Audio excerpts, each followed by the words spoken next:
வெள்ளப்பெருக்கு காரணமாக குற்றால அருவிகளில் குளிக்க தடை விதிக்கப்பட்டு இருக்கிறது. இது தொடர்பான கூடுதல் விவரங்களுடன் செய்தியாளர் தேவராஜன் இணைகிறார். தேவராஜன், விவரங்கள். வானிலை அறிக்கை வானிலை ஆய்வு மையம் தென்காசி மாவட்டத்திற்கு இன்று விடுக்கப்பட்டது. ஆனால் காலை முதல் பிற்பகல் வரை ஆங்காங்கே லேசான மழைதான் பெய்து கொண்டிருந்தது. தற்போது பிற்பகலுக்கு பின்னர் குறிப்பாக தென்காசி, செங்கோட்டை, குற்றாலம் பகுதிகளில் பலத்த மழை விட்டு விட்டு பெய்து கொண்டிருந்தது. குற்றாலத்தை பொறுத்தவரை மேற்கு தொடர்ச்சி மலையில் தொடர்ந்து பலத்த மழை பெய்து வருவதால் அனைத்து அருவிகளிலும் வெள்ளப்பெருக்கு ஏற்பட்டிருந்தது. பிற்பகல் 1 மணி அளவில் முன்னெச்சரிக்கை நடவடிக்கையாக போலீசார் மெயின் அருவியில் குளிக்க தடை விதித்திருந்தனர். தடை விதித்த சிறிது நேரத்திலே அருவிகளில் வெள்ளப்பெருக்கு ஏற்பட்டது. இதே போல் 5 அருவியிலும் வெள்ளப்பெருக்கு காரணமாக அங்கும் யாரும் குளிக்க அனுமதிக்கப்படவில்லை.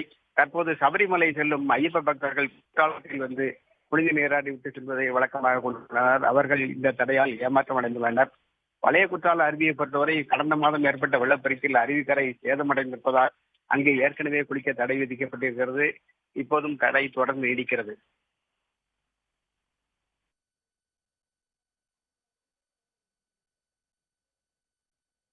தகவல்களுக்கு நன்றி தேவராஜன்.